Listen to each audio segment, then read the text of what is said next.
Hello again. My name is Maria Borgoff. I am a relationship coach and an embodied mindfulness teacher. And if you're just joining us now, this is the third video of a three-part video series. So make sure you go back and watch the first and the second videos and then come back here. But in the first video, we got clear on what we wanted out of a relationship. In the second video, we learned how to show up with confidence. And now in this third video, I'm going to talk a little bit about how to create those lasting connections. So we talked a little bit about creating connections and confidently, but now we want to focus on how we can nurture those connections so that they last. But the first thing I kind of want to shatter is this idea that something that lasts is something that is permanent. And that is just not the case, because you might agree with me, nothing in life is permanent. Everything is temporary. And this is especially true for relationships. Things change. Things go through natural cycles. There is an ebb and flow. Sometimes you lose interest, sometimes you gain interest back. Everything changes. So we need to remember that when we are trying to create lasting connections. And for me, it's really helpful to think about that it always changes and that nothing is permanent. It's not only is it helpful, but it's the truth. And it helps me kind of deal with the reality of it, especially when, I am expecting it to be perfect and I'm expecting it to just stay the same, knowing that it will never be the same, and to embrace that. How can we embrace that? How can we enjoy that? It's always going to be different.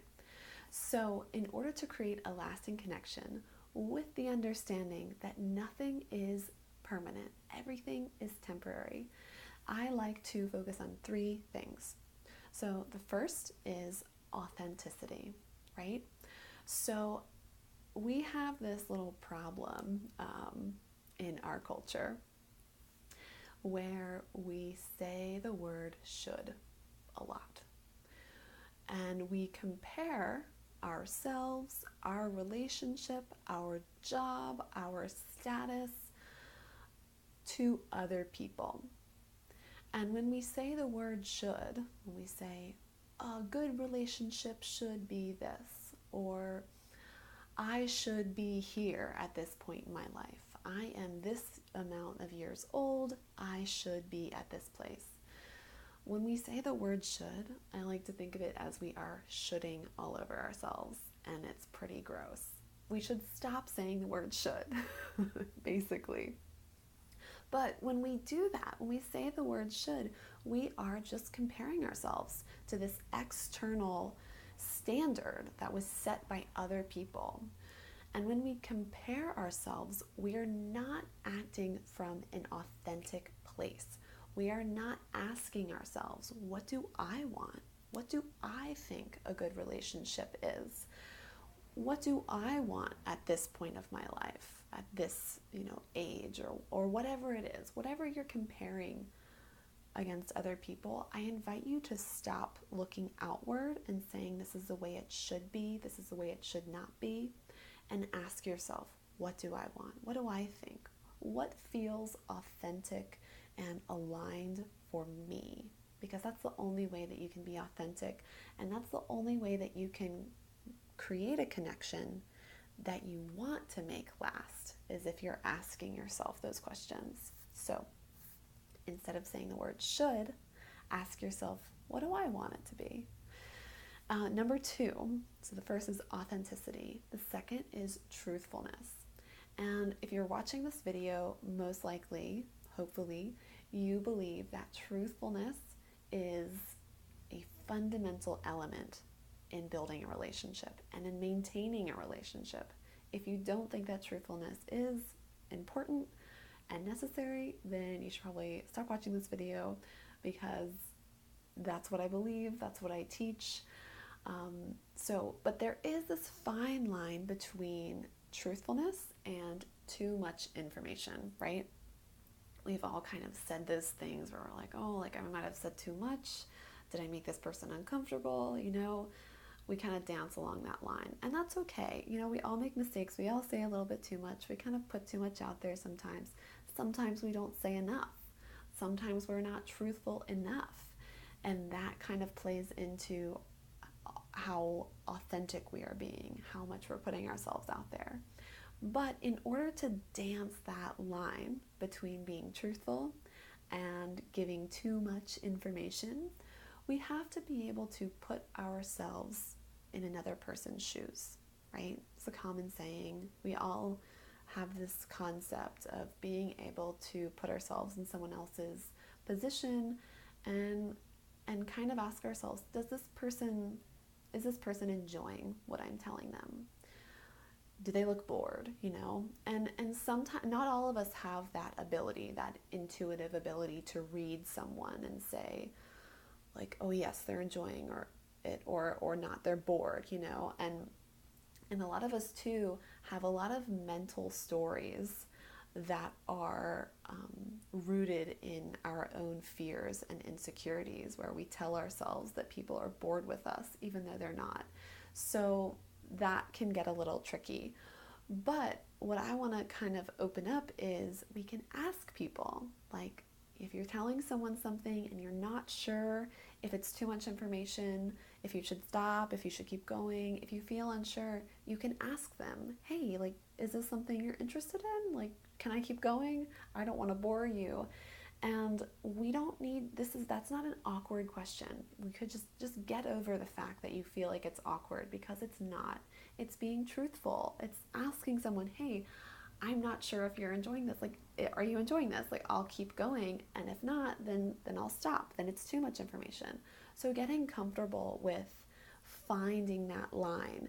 And it's going to be different in every situation. It's going to be different with every individual that you talk with.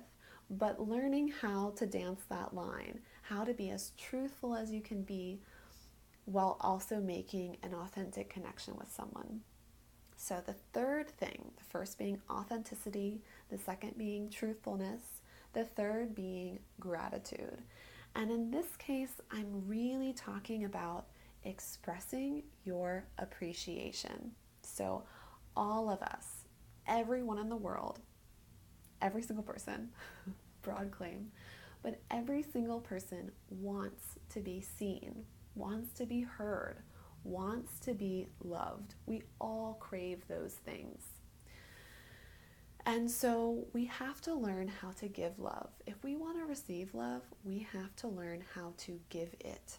And in the sense of gratitude, or in terms of gratitude, in terms of what you appreciate about another person, you have to learn how to express it, how to articulate what it is that you like about another person, what it is that you appreciate about them.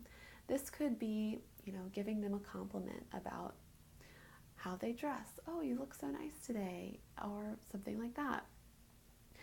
This could be a compliment about an action that they do, something that they did for you, or how they made you feel even. You really make me feel so comfortable. Thank you for that. Sharing that with them, expressing that appreciation and expressing that gratitude is so important when we are cultivating a connection and when we want to cultivate a lasting connection. Because when we express that to someone, we're somewhat making ourselves vulnerable, but we're also making them feel seen. We're making them feel heard. And we're, expressing that love. We're saying, thank you for doing that. And if it's something that you want to continue to experience, if someone makes you feel comfortable and, they make you feel like you can just be yourself, tell them that, because then they will know that you like that you appreciate that, and they'll keep giving it to you. So that's kind of how we can make it last. If you don't express it, if you don't tell them that you appreciate those things, they might not know that you want them to keep doing it. maybe they'll forget that they even were doing something nice for you. So expressing your appreciation is almost a way to remind someone, hey, keep doing that. I really like it, you know? So that's a really important thing too. Again, authenticity, truthfulness, and gratitude, expressing your appreciation. So I wrote a blog post about this, and if you want to dive in a little bit deeper about that, you can check it out. I put the link below. But I hope that this video series was helpful to you. Again, we talked about getting clear on what you want. You made a list of 10 new things that you can try. We talked about showing up with confidence. You made a list of what it is that you can give and what it is that you want to receive from another person in a relationship. And then we also talked about these 3 points of how to cultivate and nurture a connection with someone so that it lasts, but also with the idea that it will change, it will move and flow and grow into something different, which is okay, and we can embrace that. So if you enjoyed this video series, if you learned something from this last video, please share it with me in the comments below. I would also love to hear from you. So because you signed up for this and because you made it all the way to the end of the 3rd video, I want to congratulate you, one. And also I want to invite you to book a free discovery call with me. I do coaching with men who are looking to create a lasting connection with someone, who want to reach a more intimate level with their partner and find someone to share their passion with.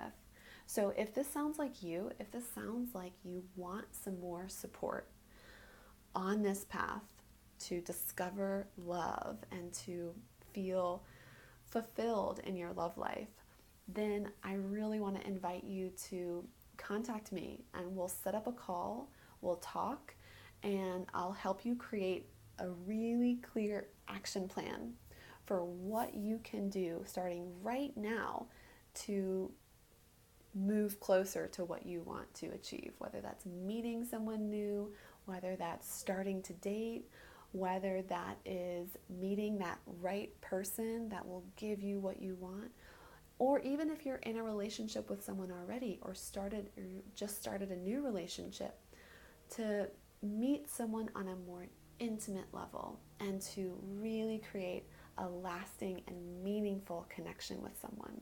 So I am here to help. I would love to hear from you. Even if you're not sure about getting on the phone quite yet, please contact me with any questions that you have, anything that came up for you in this video series. I really want to know what you're going through, what you're looking for, how I can support you. So again, thanks so much for being here. Thank you for taking time for you and for contributing to the love in the world.